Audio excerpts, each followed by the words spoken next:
And Kira. Hi. You can always text us at 971-220-5979. Now it's time for Talk Media News, made possible by our sponsor, Beth Ernest and Associates Real Estate. Beth Ernest's team of real estate brokers have been serving the Portland area for 22 years, specializing in residential real estate, lots, and land. More at bethernest.com. And now we're pleased to welcome Tom Squitieri from Talk Media News, talkmedianews.com. Good morning, Tom. Good morning. Happy Friday to you. Happy Friday And to you you as It's well. my favorite day of the week, not only because we get to be on the radio with you, but also because it's Friday. Ready to party. Fridays have not lost that cachet of being, oh, good, it is Friday. No, they really haven't. No. What we got going on in the world today? Well, which bizarre door should I open first? Should I open I don't know. the bizarre Fun. door of, Julian Assange being tossed out of the Ecuador embassy in London because he became the house guest from HELL? Colin called it for sure. Yeah, or the President of the United States channeling Sergeant Schultz from Hogan's Heroes, saying, I know nothing about WikiLeaks, after essentially boasting about it during the campaign. Let's talk about that for a minute. The same president threatening to take migrants who are now housed at the border and deposit them in so-called sanctuary cities to pay back Democratic opponents of his wall. I mean, it was a day and night of bizarre door number 1, 2, or 3. There is definitely something weird in the air, I'll tell you that much. It's been a weird week. I think let's just say it's the transition into real live spring. But yeah, that's a good way of putting it. Let's talk about Trump not knowing anything about WikiLeaks allegedly. Yeah, that is beyond. That's beyond kind of head scratching. You can claim being misquoted by people, and politicians often do that, and you can claim that things have been taken out of context. But he would say during the campaign, remember how he would look forward to WikiLeaks and telling more about Hillary Clinton and how he loved WikiLeaks. And I do remember it was a big part of his platform. Happen, and now, he says he knows nothing about them. It's absolutely... and I think there was the Washington Post. I'm trying to remember. I think it was the Washington Post, but others did this. They just did a compilation of all of his things, you need to talk to the president about his comments. As Richard Burr, the senator, said, he's from North Carolina, head of the Intelligence Committee. And even Lindsey Graham, who's a friend of the president's most of the time, was puzzled by the remarks. It just seems so odd. He said, the one I remember, I found this one before, I love reading those WikiLeaks, Trump said in November, at 2016. Seems rather straightforward. At the rallies, those WikiLeaks, okay? Right. Oh, and those ones, yes. Those ones. So maybe these ones are different. This is also just hysterical because President Trump, the second that WikiLeaks released anything on his administration or anything like that, he would blow his top, right? There would be, he has no patience for leaks. He gets so sort of bent out of shape about it. Right. And so this is sort of comical on a number of levels where you're like, weird selective memory, incredible hypocrisy, just sort of all bundled together in a fun little Friday package. This makes me think, because we're going to end up having to have conversations with our friends and relatives who are Trump supporters where all of a sudden they're changing their tune. And I think this would be a really good day to memorize the definition of gaslighting, which is when someone manipulates you by psychological means, by making you question your own sanity. Yeah. And that is what is happening here, I do believe. Totally. Yeah. Now, this is the one good thing, and I say that the air quotes around good about this one, is it's so well documented. I just pulled up a list of some of the places. WikiLeaks, I love WikiLeaks, he said on October 10, 2016. Then he tells Brett Baer later that month, Fox News, I have learned so much from WikiLeaks. Those are just two of them, okay? And it goes on from there, But to me, this goes to a serious question about the presidential behavior and what does it mean to Americans. And it goes back to something I think we've talked about on and off before. and that is the people who like Donald Trump don't care about this. You know, they don't care Right. if you show them what he said then and what he's saying now. And they he don't care. knows it. You know, that's Yeah. B. And B, there's a group that may care, that feels troubled by it. Is it just the way he is that he will say whatever it's convenient at that time? That's one theory.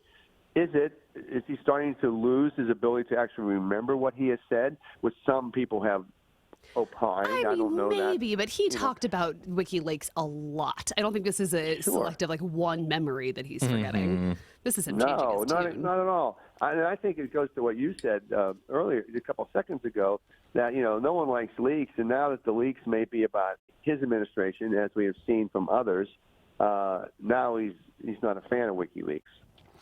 It's while we're sort of delving the mind of the president. Dangerous yeah, exactly. frontier to go to. Dangerous endeavor. Fun game we're playing. Maybe can you unpack his comments about releasing immigrants into sanctuary cities, or what does that even mean? It's pretty troubling. It goes back to, I'm sorry to repeat myself, but sort of like if you like Donald Trump, you think this is a great idea. Okay, his plan was to take the migrants who were being detained or held or cared for at the U.S.-Mexico border, take them and release them into so-called sanctuary cities. Okay, and those are where the cities have decided that you cannot arrest illegal immigrants, if I understand the concept correctly. Is Portland a sanctuary city, by the way? Yeah, I think so. The state of you guys would better know this than I. Yeah, actually, the state of Oregon, we have the first statewide sanctuary law from like the 70s, I think, or 80s. And I think the slight nuance I would put is not that they don't arrest immigrants, but just that local police are not going to do the job of ICE, right? They're not going to arrest them simply because they're undocumented. Yeah. But obviously, they're not going to be deputized to work for ICE. Exactly. Yeah, exactly. Like the idea is that's ICE's job. Yeah. Okay. Well, thanks for making that clear to me. Yeah. So the idea is, let's just say Portland. Then he would shift these migrants to cities like Portland, and then San Francisco came to my mind. And then, because the Democrats who represent those cities or the senators who represent those states do not support his efforts for the wall. So it's a political payback in his mind. Okay, they like these people so much, I'm going to give them to them.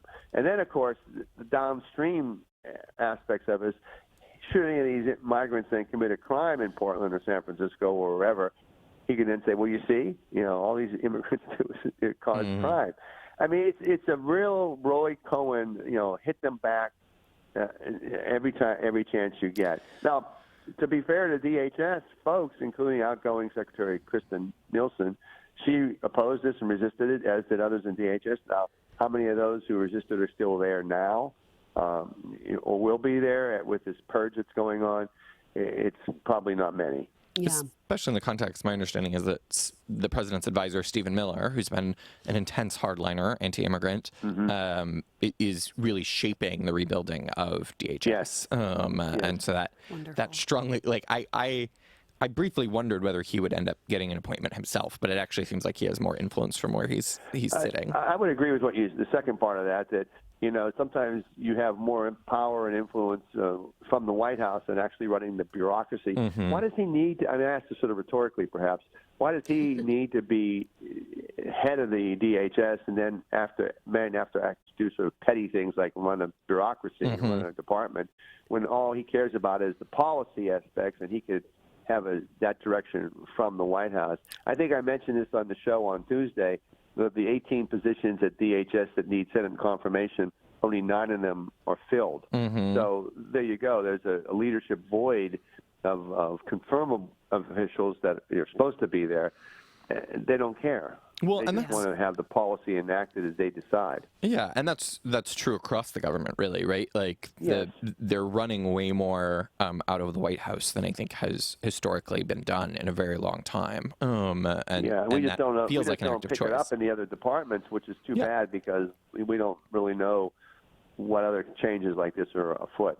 Right. I mean, we saw it in commerce for a little while, right, with the Census Bureau having a vacancy for a long time, right? Like, there's just no urgency to fill these roles because they have to go through the Senate process, which, is increasingly contentious, and, they don't want to lose it. And so it's just easier to be like, oh, well, We'll just put in an interim who knows that they have to do Stephen Miller's bidding, or right, or which they're makes out the whole immediately. Thing easier. Absolutely. Yes, exactly. Totally. Exactly. No, that's spot on. Yeah.